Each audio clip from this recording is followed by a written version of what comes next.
Back with us on the Sportsmax Zone. The president of the Jamaica Football Federation, JFF, Michael Ricketts, had stated that the senior men's team's upcoming friendlies against Saudi Arabia were the perfect way to kickstart preparations for their Qatar 2022 World Cup qualifying campaign. But perfection appears a mere pipe dream if the events around the team's travel to the southwestern Asian country are anything to go by. On Saturday, one player received news of a positive COVID-19 test upon arrival in London. That player has since been withdrawn from the squad, with 3 others being closely monitored. Then earlier on this Monday, the Jamaica Gleaner reported on tension in the squad. At the center of that is an email from Daniel Wilson, the manager of midfielder Ravel Morrison. The JFF spent several months trying to woo Morrison, the former Manchester United youth standout, to don the colours of the Reggae Boys. Wilson was bashed at the JFF for promising to fly his client to Saudi Arabia in business class, only for the player to turn up at the airport and to be told that his seat is in the economy section. The Gleaner has published extracts from Wilson's email to the JFF. 1. Very disappointed to send this email to the JFF as a fellow Jamaican. Ravel has taken his seat on the plane and it's not business class as stated, it's economy. It's disrespectful. Ravel and myself have been told one thing and it's a lie. This is not how we travel, Wilson says, as professional athletes, especially in COVID-19 times, and it's disrespectful as you've given us information that the seat has been upgraded, which it wasn't. I'm making myself clear at the start. If this is how the Federation acts, he won't be returning to play for Jamaica. He's not done, Wilson. See that his return flight is upgraded, and I want the confirmation sent to me as no. I listen to no words from the JFF. This is not how the start of him playing for Jamaica should be, on a negative. Now, of course, emails from Wilson to an email from Wilson to the Gleaner, printed in the paper. We reached out to Wilson via email for a comment on the issue. His prompt response read, quote, "I don't make comments to the press on private matters. Thanks. Have a good day." So, clearly the Gleaner source closer to him than we are. We have tried to contact members of the JFF executive, including the President Michael Ricketts and General Secretary Dalton Wint. Those attempts have been unsuccessful. So, we keep it in-house for the time being. Yeah. Let's get some perspective on this issue. Well, I just want to start by saying, first of all, I think that the way Jamaica is even approaching this friendly match, there's too much tension surrounding it. First, the COVID-19 test, then Ravel Morrison, of course, coming out and saying he's not pleased with the manner in which the flight arrangements that were made for him. It's like the JFF told him one thing, and of course when he got there he was met with a different situation. And then we have reports coming out that there's player contention in the fact that, you know, some players haven't been paid and there's a bit of management issues. So I think Jamaica is already starting these friendlies on a bad foot. In particular to Ravel Morrison, I just feel like if you tell somebody something, it comes like I make a bargain with you, and then of course they didn't hold out their end of the bargain. And George and Lance, to make matters worse, I think the JFF boss and the vice president and everybody was in first class, so I think that would have aggravated the situation. Well, it's a terrible start to this Saudi Arabia trip for sure. Yes. And I'm very anxious to hear what the JFF has to say in response to the Gleaner story, with the agent accusing them of going back on their word. Now, it is obvious that Wilson's position, if it turns out to be, you know, confirmed on both sides, that he is on solid grounds. If you tell a player that the player will be traveling business class and then he ends up being in economy, that is a problem right there, because the agreement that you've had, you've reneged on the agreement. So I'm anxious to hear what the JFF has to say about that. Having said that, there is a clumsy situation that could arise if some elite players travel business class and others have to travel economy, based on, you know, the chemistry of a team and, you know, the togetherness of a squad. So that in itself, for me, would be a question to the JFF is, did they promise Ravel Morrison traveling first class when the others would have been economy? But George, can I just say one thing before you give us your view? I just feel like, okay, apart from the mix-up with the flight arrangements and whatnot, right? Wilson said that if this situation is not rectified moving forward, Ravel won't play for Jamaica anymore. I think that is a bit too much. without hearing what the JFF had to say. And I say that because Ravel has been involved in a lot of, when he played for Manchester United and all these clubs before, he was involved in many other issues like alcohol, abuse of alcohol and all these different things. So I feel like to say that you would pull the player from Jamaica's squad if he doesn't get a business class flight is a bit too much for me. Your take on that, Whitaker? Well, agents have a way of behaving in that brash, abrasive kind of manner. I think I can't fault him if he is saying from the outset that he cannot trust the JFF and they have started on such a bad note.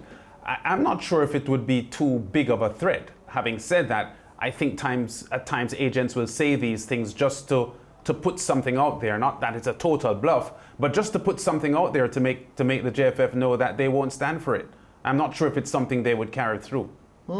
Well, the thing is, I actually checked because I found this story to be curious in many respects, and I thought that it was so simplistic that such a simple thing could cause such a big problem and could cause a potentially even bigger problem.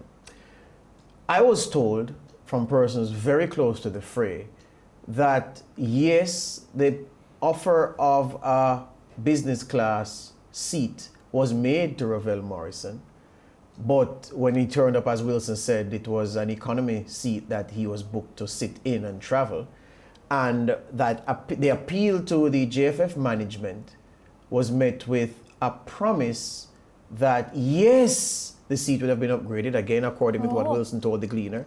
And my information is that an executive of the JFF has said that the instruction to upgrade the seat was given, but that the travel agent didn't make it.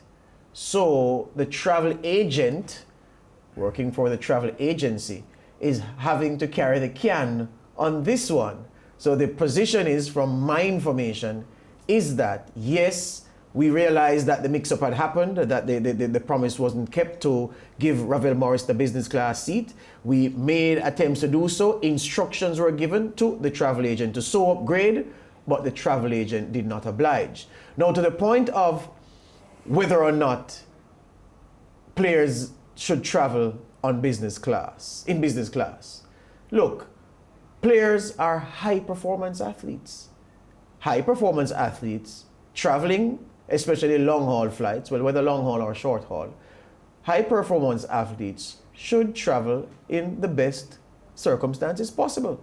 And I believe that under normal circumstances, players should get business class seats. However, if you're playing for a federation as skint as the JFF is and as hard up as the JFF is, then you can see a situation where players will be asked to travel economy class. And, you know, up front, you either accept or you don't accept that if you're the agent of the player or the player himself who's giving his agent instructions to act on his behalf.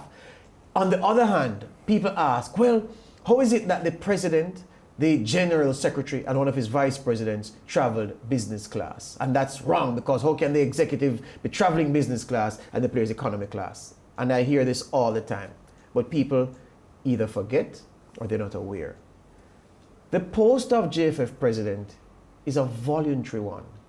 And often persons in a position such as Michael Ricketts is in, and his executives, well, his vice president for sure, they have in their remuneration package some perquisites that make up for the fact that they don't get a salary.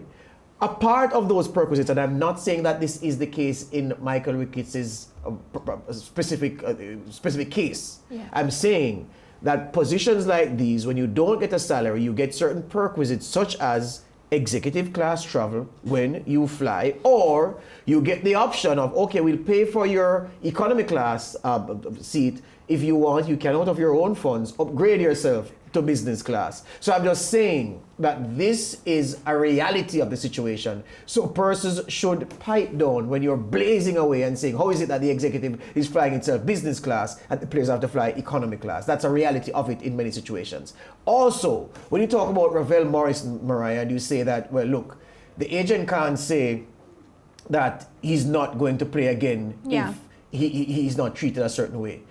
and you cite Ravel Morrison's past. Remember, Ravel Morrison's past is not on trial here. Right. What is on trial is the integrity of the JFF's word. Regardless of what Ravel Morrison has done in the past, it is with that past that the JFF has invited him to play for the Reggae Boys, and he has accepted.